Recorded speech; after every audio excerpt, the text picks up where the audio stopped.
Hello guys, आज चाहिँ हामी यो उत्सुनोमियाको मेन्क्यो सेन्टा ड्राइभिङ लाइसेन्सको चाहिँ नोरिखाइ गर्ने ठाउँमा छौँ। अहिले चाहिँ हामी यहाँ कानुमा सिटीको मेन्क्यो सेन्टा आइपुगेको छौँ।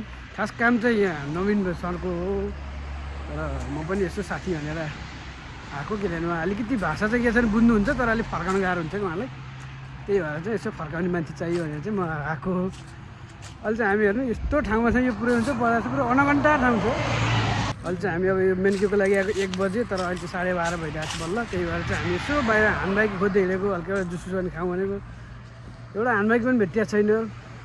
पुरा यो बाटो बिरान जङ्गल ठाउँ जस्तो कि पुरै हुन्छ नि, कहीँ पनि गएर जस्तो। त्यो पहिला न्युक्लियर वेपन फाले जस्तो ठाउँ एकदम बिरान क्या। पछाडि हेर्नुहुन्छ भने पछाडि त्यस्तै।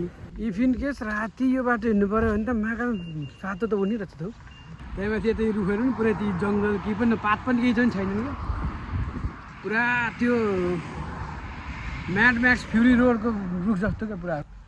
मुख्य काम चाहिँ हाम्रो अब यो बाटो साटो भन्दा नि यो अब नयाँ ठाउँ हो, यसो देखाए त्यस्तो लाग्ने हो, ठिकै छ। तर हाम्रो मेन काम भनेको चाहिँ लाइसेन्स चाहिँ नेपालको लाइसेन्सलाई चाहिँ जापानिजमा हामीले चेन्ज गराउने हो।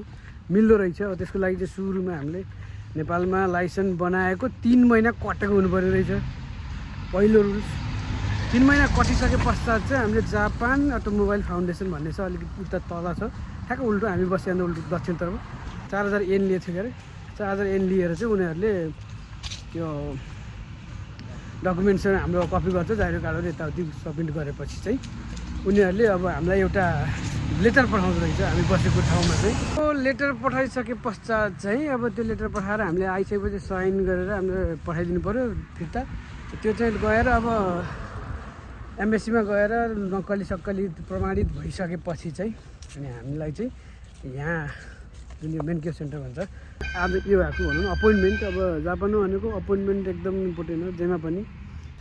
हेरौँ अब त्यसपछि हामीलाई अब यहाँ लाग्छ भने चाहिँ 1-2 घन्टा त्यो लाग्छ अरे।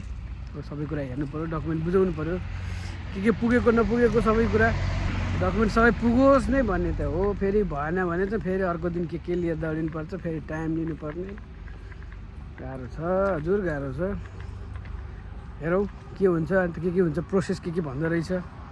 भित्र भिडियो चाहिँ खिच्नु दिँदैन पक्कै पनि, तपाईँलाई चाहिँ बादमा पछि के चाहिने के गर्नुपर्ने रहेछ त म भन्छु, ताकि तपाईँलाई पछि आउँदा पनि होस् भनेर। अलिकति अगाडि चाहिँ ट्रान्स सेन्टर छ। अब नेपालमा र यहाँ एउटै हुन्छ कि अलिक फरक हुन्छ भन्ने कुरा हेरौँ ल। नेपालमा चाहिँ 8 बना भने सिधा बाटो जाने, युटर्न गर्ने, उकालो ओह्रालो हुन्थ्यो भने यहाँ चाहिँ के छ। र म पनि अब अर्कोचोटि आफूले लाइसेन्स निकाल्नु पऱ्यो भने के गर्नुपर्छ होइन, के तयारी गर्ने भन्ने कुरा त्यो पनि बुझ्छु।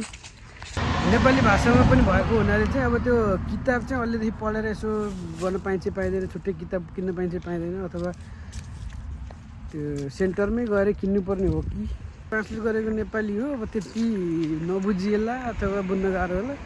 इङ्ग्लिस चाहिँ ठिक हुन्छ भन्थे, अब सके जापानिजमै, नत्र भने इङ्ग्लिसमा चाहिँ राम्रो हुन्छ भन्ने कुरा गरेका थिए। कोहीले चाहिँ नेपाली पनि दिएर रहेछन्। उनीहरूको भनाइअनुसार चाहिँ अलिकति कस्तो नसुन्ने अवर जस्तो पनि आउँदो रहेछ के भन्ने कुरा गर्दै थिए। त्यही भएर अब हेरौँ, यदि बुक पाइयो इङ्ग्लिसवालै भए पनि यसो पढ्नु पाएन आफैले प्र्याक्टिस गर्नु पर्ला भन्ने सोचिरहेको छु। हेरौँ अब हामी लगभग 12-50 हुन्ला हाम्रो एउटा त्यो यो ठाउँमा जाँदैछौँ, जाउँ के गर भन्दो रहेछ, के डकुमेन्ट चाहियो भन्दो रहेछ। म तपाईँहरूलाई चाहिँ पछि अपडेट गराउँछु। यदि लाइसेन्स भएको खण्डमा, नभएको खण्डमा चाहिँ के हुन्छ त्यो पनि तपाईँलाई अपडेट गरिरहेको छु।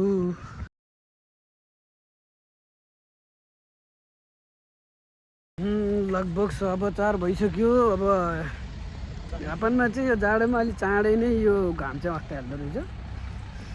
त्यही भएर अलिक छिटै अँध्यारो हुँदो रहेछ कि। त्यो सबै हामीले कुन दिनमा ट्रायल दिएको, कुन दिनमा लिखिदिएको सबै त्यो लेटर पेपरहरू सबै निकालेर लिएर आउँदो रहेछ। मैले अघि त्यहाँ देखेँ, अब त्यहाँ भित्र चाहिँ खिच्न मिलेन।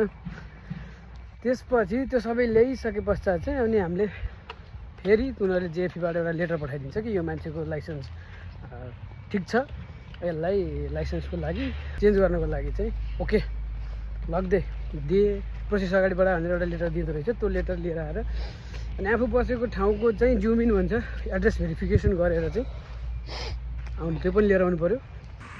अनि हामीले चाहिँ अब त्यहाँ अब सबै कुरा डकुमेन्टहरू बुझाइसक्यो। त्यसपछि गएपछि चाहिँ पहिला त्यो स्ट्याम्प हान्नको लागि चाहिँ 3टा स्ट्याम्प लाग्दो रहेछ। त्यसलाई चाहिँ 2550 रुपियाँ एन लाग्दो रहेछ। अनि त्यो इक्जाम चाहिँ कस्तो भने एउटा चाहिँ आई टेस्ट हुँदो रहेछ आँखाको त्यसले नि होइन। अब तल माथि दायाँ बायाँ रङहरू कस्तो के हो देखाउँदो रहेछ हल्का मेसिनमा। नेपालमा जस्तै यो के हो भन्दैन, मेसिनमा टक्क लगाएर चाउको हाल्ने अनि भन्ने, आँखाले हेर्ने हो ट्याङ्ग्रे भन्ने हो। अब यदि बाइचान्स अब तपाईँ चस्मा लगाउनुहुन्छ र चस्माले हेर्नु भने त्यही लगाएर हेर्नु पर्यो, नत्र भने नर्मल गर्ने। त्यसपछि चाहिँ कतिवटा क्वेसन थियो? 10वटा क्वेसन। 10वटा क्वेसनको चाहिँ एउटा टेस्ट दिन्छ कि। त्यसमा चाहिँ अब अहिले नेपाली भाषामा पनि छ। त्यसमा लगाउने भनेको चाहिँ उयो नेपालमा चाहिँ 4वटा अप्सन दिन्छ र टिक लगाउनु थियो नि। यहाँ चाहिँ यस अर नो। अब नेपालीलाई नेपाली ल्याङ्ग्वेज प्लस माथि जापानिज पनि भएको त्यो दिँदो रहेछ। त्यसमा अब 7वटा क्वेसन चाहिँ मिल्नुपर्ने। 7वटा क्वेसन मिलिसकेपछि केटो चाहिँ पास पनि भयो ढ्याङ्गै लाएर। यो चाहिँ ट्रायल सेन्टर यही हो, हेर्न सक्नुहुन्छ। ट्रायल सेन्टर ठुलो छ। अनि ट्रायलको लागि चाहिँ अब 1-1.5 महिनापछि बोलाएको छ। र 1-1.5 महिनापछि बोलाउँदाखेरि चाहिँ एउटा चाहिँ अलिकति सानो लफडा चाहिँ के रहेछ भने यदि तपाईँले पहिला बाइक लिनुभएको छ र पछि कार लिनुभएको छ, कारको लाइसेन्स पनि नेपालमा लिनुभएको छ, अथवा पहिला कारको लिएर पछि बाइकको लिनुभएको छ भने चाहिँ हामीले सुरुमा त्यो राजस्व तिर्न जाँदाखेरि त 2टा ए र बी अथवा सी के छ क्याटेगोरी एकैचोटि भएर आउँछ।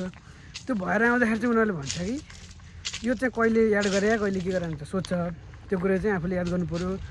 त्यो पेपर पनि लिए भन्दो रहेछ। अब त्यो पेपर चाहिँ कहाँ भेट्नु, सकेसम्म भयो यसो फोटो खिचेर राख्नु भएको छ, रसिद तिरेको भने चाहिँ त्यो पनि सुरक्षित राख्नु होला।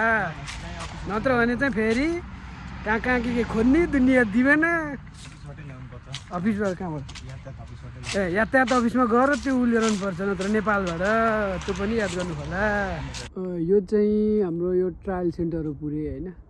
मजा आएको छ ट्रायल सेन्टर। ठुलो छ, धेरै कुरा नेपालमा अब 8 बनाउने सिधा हिँड्ने दुनियाँ थियो हुन्थ्यो भने यहाँ अब अर्कै किसिमको छ। अब त्यहाँबाट निस्किसकिसकेपछि चाहिँ अब यो अलिक ठाउँ चाहिँ कस्तो भने अलि इन्कन्भिनियन्ट रहेछ भनौँ। या हुन त अब नेपालमा अब त्यो 8 मात्रै बनाउने यो सिर्लिक्क, त्यसले गर्दाखेरि अब धेरै त्यो हुन्छ नि ठुलो ठाउँ नखोज्ने होला। तर यहाँ चाहिँ अब त्यो बिल्डिङ भन्दा पनि अझै उतैसम्म छ कि ट्रायल दिने सेन्टर चाहिँ। त्यही भएर नि होला अलिकति खुल्ला ठाउँ, अलि बस्ती कम भएको ठाउँमा गरे पनि हुनसक्छ होइन। That's why. तर अलिकति यो ठाउँ कन्भिनी पनि अलिक टाढा, जिदो हानबाइकहरू पनि नै।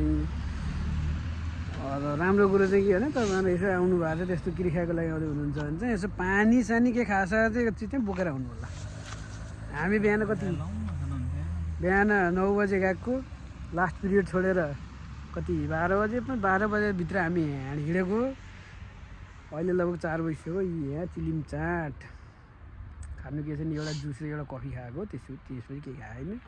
कुनै जिदो हान्दा अलिकति यो कन्भिनियन्स स्टोर अलिकति टाढा हुँदाखेरि त अलिकति त्यो बाइकमा पानसान राखिदिए त हुन्थ्यो। अब उनीहरूको अब सबैको उनीहरूले भनेको आफ्नै खाजा भुजा सबै आफै लिएर आउँछन् घरबाट। अब हामी नेपाली पो जहाँ गयो त्यहीँ भए खाइदिने हो, 2 पैसा खर्च भन्छ बाले फरक भनिन्छ। त्यही भएर नि होला।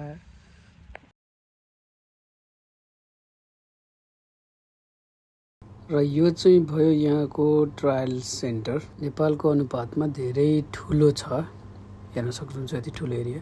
यिनीहरू किन हिँडिरहेका छन् भन्नुहुन्छ भने अब चाहिँ यहाँ ट्रायल दिने बेला भएको छ होइन। र ट्रायल दिनुभन्दा अगाडि चाहिँ ट्रायल दिनेहरूलाई चाहिँ एउटा म्याप दिन्छ, जुन गाडी कसरी लैजाने, कहाँबाट घुमाउने, कहाँ छिराउने र विभिन्न ट्राफिक नियमहरू कहाँ कहाँ रोक्ने, साथै चलाउँदाखेरि कतिको नियमहरू फलो गरेको छ कि छैनदेखि लिएर सामान्य कुराहरू पनि हेर्ने रहेछ।